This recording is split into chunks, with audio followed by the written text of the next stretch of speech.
Hey everybody, thought I would make a wrap-up video to this Nazca line work I've been doing. It's just apparent to me that if this was indeed the function of the Nazca lines to extend them out over the whole Earth, it seems to me somebody was using these to map the Earth a long time ago. When you take the lines out of Nazca here, this is from my video from a couple days ago, if you take the lines out of Nazca and you extend them around the Earth and they all converge at Angkor Wat, it just looks like a modern day globe with latitude or longitude lines. That is just what it looks like. That's just common sense. So that brought up a couple of other issues that I wanted to go over, and one of them was the very first upload I did was Graham Hancock talking about these really ancient maps that are really strange and mysterious. This is the Piri Reis map, and this was made about 600 years ago, and it was drawn off much earlier maps that haven't come down to us.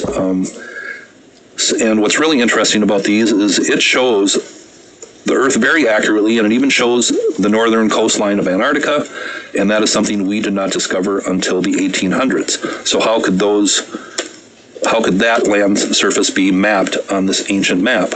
Somebody had to be mapping and charting the Earth a long time ago, and maybe, just maybe, it was done out of Nazca. Now, another thing that was brought up was maybe this was the old equator of the Earth. This line starting at Nazca, going through Angkor Wat, and then just going around the world. A direct line between Nazca and Angkor Wat. Now, that is very interesting. If this was indeed the old equator of the Earth, then the old North Pole would have had to been in southeastern Alaska. So that's kind of a tough concept to grasp, how the Earth would have got thrown off its axis by so much. Then I remembered a couple uploads that I have done, and one of them, Michael Tessarian he quotes from a book by Alan and Dallaire called Cataclysm Earth, one of the best books on an ancient cataclysm that happened around 12,000 plus years ago, where we were hit by something big, maybe a fragmented comet or asteroid. The Clovis people went extinct at this moment. The woolly mammoth and many other species of animals went extinct. We had a mini ice age, and it was just one of many devastating things that happened at the end of the last ice age that I believe was the reasons why we lost this lost civilization. But it says that studies have shown that at 10,178 BC, or over 12,000 years ago, the celestial pole was inclined at an angle of 30 degrees from its present position. This in turn strongly suggests that the terrestrial axis then oriented differently from today.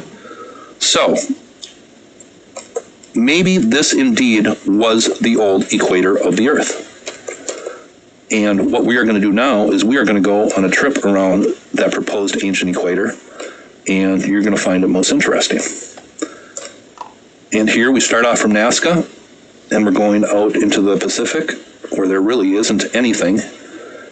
And what you notice is it skirts right alongside this remote island, the only island really out here anywhere. And what is this ancient island? It's Easter Island. The fact that this line goes pretty much right next to it, and before sea levels rise, would probably have gone right over land. So that is very interesting. Now we're just going to keep on going around the Earth here. And this next thing I want to show you pretty much right on this ancient line. And if you're talking about just off by some few miles out in the middle of the Pacific, that's pretty much a direct hit.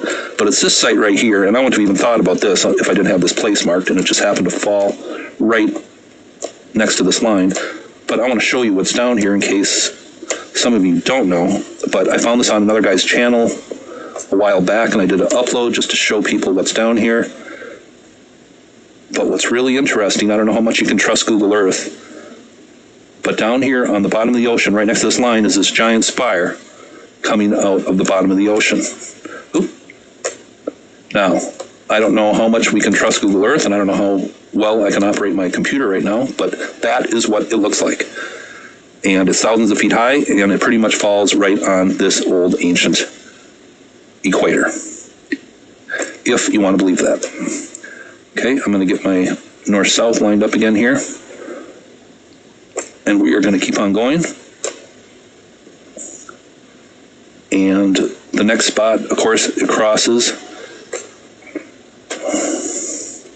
is Angkor Wat right here. And if some of you don't know what Angkor Wat looks like, this is what Angkor Wat looks like. It's just a beautiful, ancient, sacred temple. And it's really huge, and that is what it looks like. So So we'll go back to Google Earth now.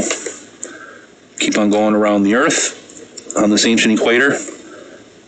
And in Pakistan, it almost goes right next to Mohenjo-Daro. And if any of you know the strange, weird history of Mohenjo-Daro in the Indus Valley of Pakistan, that's interesting. And if we continue this line around the Earth, what would an ancient alignment be without it going? I'm going to show you this here. Here are the Great Pyramids, and this line goes right between, pretty much right over the base of the middle pyramid. So that's how accurate this ancient line is as far as being aligned with Giza. It's going right through the Great Pyramids. Now we're going to back out. Hope you're patient, following along, but this ancient line is very interesting, and it comes back into South America here. And the last spot, it goes right by Machu Picchu also. And also I did an upload today, and I will leave the link below for that.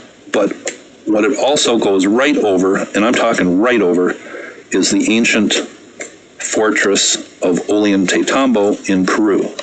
And here is Ollantaytambo, and you can see that that line comes right up the valley, which is pretty amazing. That ancient equator line goes right over Ollantaytambo. So I thought that was, I mean, literally right over it. So that tells me that Ollantaytambo is a very ancient place. And the Inca have built there, but the original foundation, I believe, is from this lost civilization. And we're back out at Nazca. So this ancient equator, you would have had Easter Island, Angkor Wat, Giza, Ollantaytambo, and Nazca all on this line. And we have evidence that maybe the Earth was thrown off its axis a long, long time ago, around 12,000 years ago. So maybe, indeed, this was the ancient equator of the Earth, and all these ancient sites, Easter Island, Nazca, Giza, Angkor Wat, maybe they were all put on the equator, and that is the answer. I don't know. I just think that is a very interesting theory, especially with the evidence that maybe a long, long time ago, the ancient North Pole was up here in southeastern Alaska, and I'll try to find the links for anybody who wants to read into that. And one last thing, I want to show you this. Down here at Giza, from Giza up to this proposed North Pole is 6,215 miles. From Nazca up to this North Pole is 6,215 miles. From Nazca to Giza is 7,677 miles. So if you plot that out on a piece of paper with a base of 7,677 and angles going, or the two sides going up 6,215 miles, if you put that up on a piece of paper, a flat piece of paper, you are going to have a triangle, a pyramid with angles of 51.5 degrees, the exact same as the Great Pyramid. Is that just a coincidence? Seems to me ancient sites were marked all around the Earth by sacred geometry and other things, and I just find a whole bunch of things very interesting about this Nazca to Angkor Wat line. Maybe it definitely was a possibility that this was the ancient equator of the Earth. Hope you thought this was interesting. Have a nice Memorial Day weekend.